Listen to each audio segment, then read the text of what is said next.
저는 뭐 토트넘 강등권이라는 게 좀 우스갯소리로 하는 건 줄 알았는데 지금 순위표 보니까 이게 그냥 호들갑 떠는 게 아니에요. 진짜로. 지금 토트넘 승점 29점이고요. 크리스탈 팰리스 아직 안 했어요, 게임. 근데 29점. 그리고 리즈까지 29점이에요. 그러니까 14, 15, 16은 승점이 같다고 보면 돼요. 그리고 토트넘이 17위 노팅엄과 3점 차, 그 다음에 18위 웨스트햄과 6점 차예요. 근데 뭐 이런 얘기 있을 수 있죠. 야, 아직 14등인데. 근데 이 승점이 차이가 별로 안 나기 때문에 온전한 14등이라고 할 수 없어요. 그리고 웨스트햄은 누누가 이제는 조금 자리를 잡은 것 같고, 웨스트햄에 저는 어떤 안 좋은 뿌리? 이런 느낌이 사실 그러니까 파케타가 공은 잘 차지만 사실 열심히 뛰는 건 아니고, 그리고 팀 내에서 분위기를 약간 흐리는 식으로 하다가 이제 그 뿌리를 뽑아냈기 때문에. 그 다음에 필크루크도 밀란 갔죠. 그러면서 앞쪽에도 열심히 뛰는 선수들. 그 다음에 서머빌이 요새 엄청나게 잘하고 있고, 보어는 원래 프리미어리그 잔뼈 굵은 선수죠. 항상 볼 때마다 잘해요. 게다가 뭐 말릭 디우프라든지 완비사카 이런 사이드백들이 복귀한 것까지 더해져가지고 웨스트햄은 어떤 점점 자리를 잡고 있다. 이런 부분들. 그래서 웨스트햄은 앞으로도 치고 올라올 수 있을 것 같고, 토트넘이 일정이 말이 안 돼요. 지금 뉴캐슬, 아스날, 풀럼, 팰리스, 리버풀이거든요. 오케이. 일단은 뉴캐슬, 아스날 상대로 토트넘이 승점을 얼마나 딸지 모르겠어요. 지금 분위기로는. 로메로가 다이렉트 퇴장이 두 번째라고 했나? 그래서 그 징계가 4경기까지 얘기가 나오더라고요. 여기서 로메로 4번 빠져버리면 지금 토트넘 가뜩이나 선수도 없는데 수비적인 부분에서 너무 타격이고요. 일단은 얘기를 해보면 토트넘 일단 뉴캐슬한테 왠지 모르는 약점이 있죠. 물론 원정 경기가 아니라 그나마 다행이긴 하지만 이 게임에서는 비기는 것도 안 될 것 같아요. 무조건 승리를 가져가야 된다. 그리고 북런던 더비는 좀 빡세요. 북런던 더비는 대체적으로 홈팀이 조금 강한 경향이 있긴 한데, 그럼에도 불구하고 아스날이란 팀이 어쨌든 1위기 때문에 아스날도 좀 이 경기에서 빠르게 승점을 챙기고 싶어 할 거기 때문에 요 일정은 빡세고요. 풀럼 원정? 저 최근에 기억나는 거는 토트넘이 풀럼 원정에서도 꽤 헤맸던 걸로 기억하고 있습니다. 그나마 이제 팰리스가 승리할 가능성이 있는 팀인데, 사실 팰리스는 토트넘과 경쟁팀이에요. 그러니까 그 하위권에서 경쟁하는 팀인데, 이거는 뭐 승점 6점짜리 경기라고 해도 과언이 아니죠. 그 다음 리버풀, 안필드 원정? 이것도 쉽지 않아요. 그럼 토트넘이 일정상으로 봤을 때는 승점 따는 게 쉽지 않다.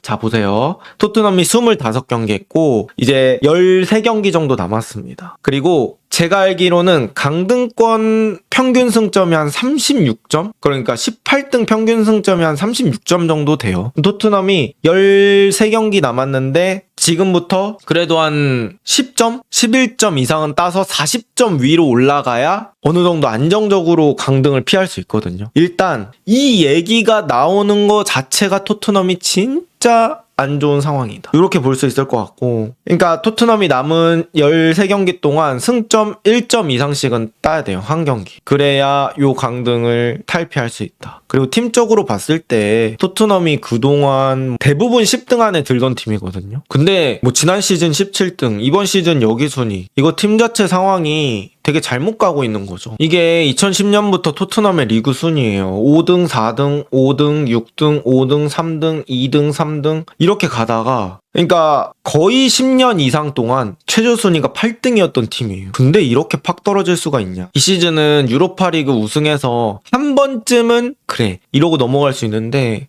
지금 14위는 토트넘이 상황 진짜 너무 안 좋습니다.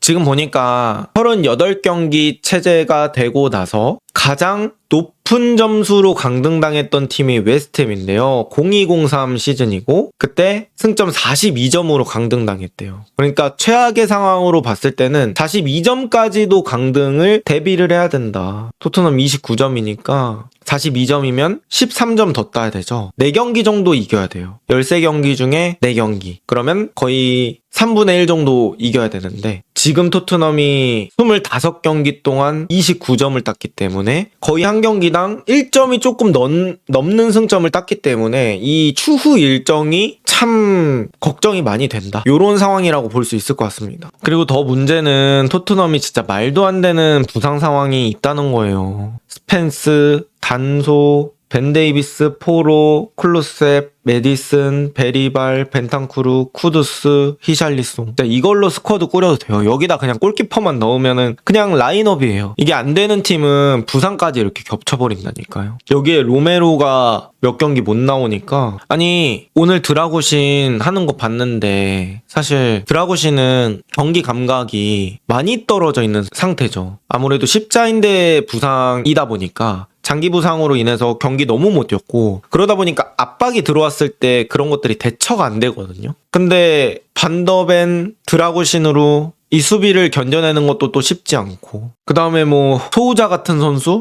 제가 봤을 때는 어린 선수라 앞으로의 성장을 봐야 되는 선수지 지금 퀄리티로는 프리미어리그의 윙어들을 막아낼 수 있느냐? 저는 쉽지 않을 것 같거든요. 그래서 상황이 많이 안 좋습니다. 이게 모르겠어요. 부상 문제라는 게 여러 가지 문제가 있잖아요. 1번 그냥 말 그대로 축구하다가 부상을 당한다. 2번 어떤 사고 말고 전술 강도가 너무 강해서 피로가 누적돼서 부상을 당하는 경우. 3번 메디컬 팀이 좀 이상한 경우. 근데 토트넘이 제가 알기로는 메디컬 팀 한번 싹 갈았다고 했거든요. 근데도 이렇게 부상이 많다는 거는 이거 어디서 원인을 찾아야 될지도 모르겠는 상황인 거예요. 진짜 무서운 게 사실 문제가 어디서 터지는지를 모르는 게 진짜 무서운 거잖아요. 근데 경기 보면 엄청 뛰어서 피로 문제 아님? 근데 경기에서 엄청 뛰는 선수들은 오히려 부상을 안 당하고 지금 그렇지 않은 선수들이 군데군데 나와서 부상을 당하니까 그런 부분들이 문제고 특히나 이제 우도기 같은 선수는 너무 유리화가 됐습니다. 우도기는 좀 써보려고 하면 계속 부상을 당해서 그런 부분들이 토트넘 입장에서는 참 힘든 부분이 될 것 같고요.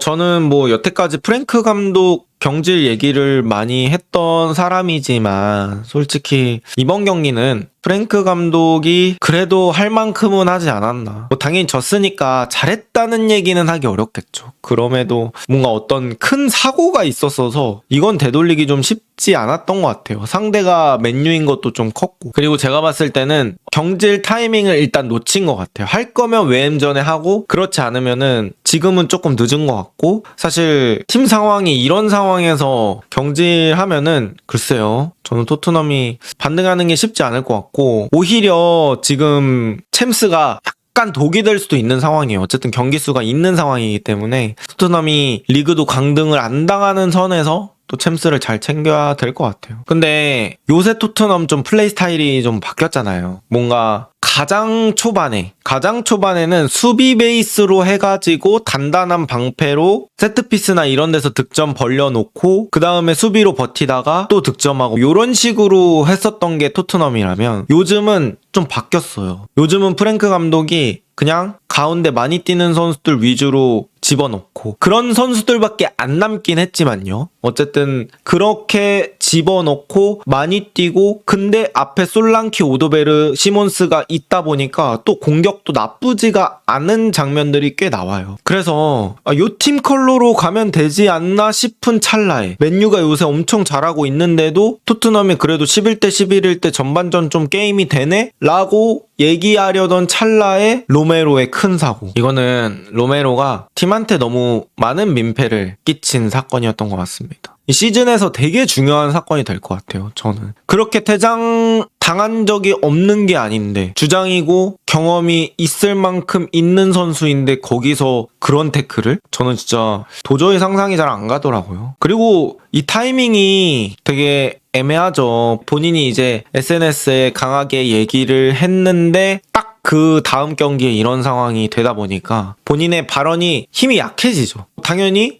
너나 잘해 이런 얘기 하는 사람이 나올 수밖에 없죠. 오늘 모처럼 만에 비카리오가 인생 경기 하지 않았습니까? 사실 요새 비카리오 좀 흔들리고 킹 문제 많다 이런 얘기 있었지만 오늘은 그래도 우리가 흔히 얘기하는 빗카리오 같은 느낌이 어느 정도 있었거든요. 특히나 그 전반전에 헤더 막은 거? 카세미로 헤더였나? 그런 거 막는 건 되게 어렵거든요. 뭐 카세미로 중거리도 막고 여러 가지 세이브를 많이 했는데 아마드 1대1 찬스도 맞고 이 빗카리오의 활약이 무색한 그런 게임이 돼버렸습니다. 제가 봤을 때는 라커룸 분위기가 최악일 것 같아요. 토트넘이 어쨌든 대장이 있어야 되잖아요. 프랭크가 대장을 하든 로메로가 대장을 하든 대장이 있어야 되잖아요. 로메로가 어쨌든 SNS로 그렇게 말했어. 그래서 로메로를 대장으로 삼아야 되는데 대장이 이런 행동하면 대장 자리를 줄 수 있습니까? 못 주죠. 이런 불안한 대장이 어딨어요. 빅게임마다 흥분해가지고 경기 망치는데 적어도 축구로 질 수 있게 해야죠. 적어도 우리가 진 이유가 축구를 못해서 진 거야. 가 돼야죠. 이거를 자꾸 축구가 아니고 다른 걸로 힘 빠지게 만드는데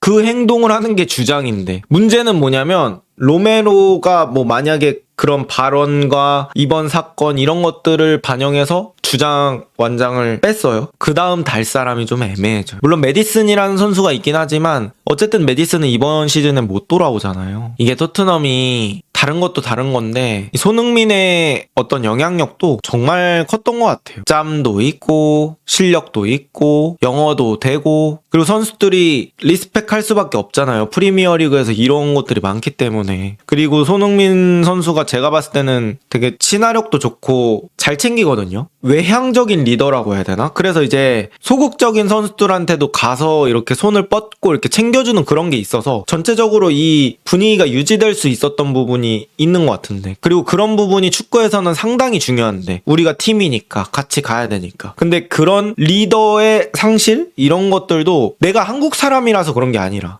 손흥민이란 사람이 아예 외국 사람이라고 치더라도 그러니까 토트넘이란 팀을 봤을 때는 그런 리더의 어떤 부재 이런 부분들도 분명히 영향이 있다. 어쨌든 이런 상황에서 없는 선수들 중에 좀 아쉬운 선수는 뭐 저는 쿠두스 내지는 단소 뭐 이런 선수들이 생각나네요. 쿠두스가 없었기 때문에 사실 오도베르가 기회를 더 많이 받아서 성장할 수 있었던 건 맞긴 하지만 오도베르라는 자원이 더 클 기회가 있었던 건 맞는데 쿠두스가 그래도 가지고 있는 뭐 이름값이라든지 어떤 무게감 그 다음에 왼발잡이잖아요. 그런 것들도 크고 공격진에서 왼발잡이라는 거 그 다음에 쿠두스는 어쨌든 대충 줘도 좀 공을 살릴 수 있는 선수다 보니까 게다가 이제 쿠두스 1대1 돌파도 있다 보니까 쿠두스 없는 거 아쉽고 저는 단소 없는 거가 지금 되게 아쉽더라고요. 단소가 롱스로인이 일단 너무 독보적인 장점이고 그 다음에 단소 때문에 졌다? 이런 게임은 많지 않은 것 같아요. 그러니까 단소는 그냥 나온 경기에서 뭐 이 선수가 MOM급 활약을 했다 이건 아니지만 그냥 무난하게 1인분은 계속 해주는 느낌? 근데 사실 수비수는 저는 스타 플레이어보다는 그렇게 그냥 있는 듯 없는 듯 자신의 역할 묵묵히 하는 선수가 더 중요하다고 생각을 하거든요. 근데 사실 드라구시는 그런 느낌은 안 나거든요. 안정적인 느낌은 안 나거든요. 그래서 뭐 차라리 이런 상황에는 단소 같은 선수가 있으면 그래도 반더벤이 튀어나가는 거 해주고 단소가 뒤에 지켜주고 이렇게 가면은 그래도 지금보단 안정감 있게 갈 수 있을 텐데라는 생각이 좀 많이 드네요. 그리고 포로가 포스테코글루 때 너무 갈렸던 게 큰 것 같아요. 사실 포로는 저는 몸 상태 괜찮다고 하면 토트넘 사이드백 중에서는 가장 가진 무기가 많다고 생각을 하거든요. 뭐 솔직히 너무 슈팅을 난사하는 그런 단점이 있을 때도 있지만 요즘은 부상당하기 직전에는 슈팅 때리는 모습조차 많이 못 봤었잖아요. 그게 몸이 100%가 아니라는 거고 그래도 킥이 좋잖아요. 포로는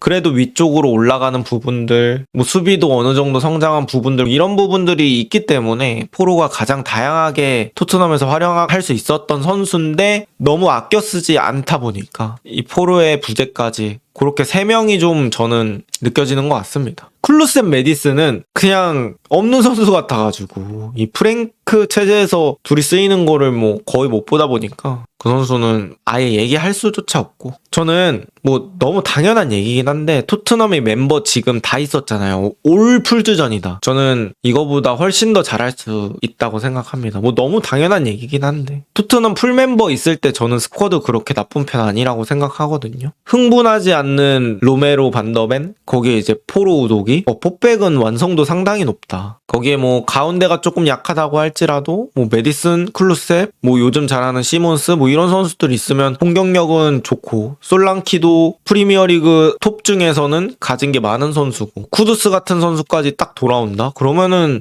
앞쪽도 저는 든든하다고 생각을 하거든요. 근데 이게 쓸 수가 없다 보니까 쓰던 선수 계속 반복해서 쓰고, 그러니까 그 선수들한테 또 체력적인 부담이 가고, 그러니까 또 부상이 생기고, 악순환이에요, 악순환. 참 힘든 상황입니다, 이게.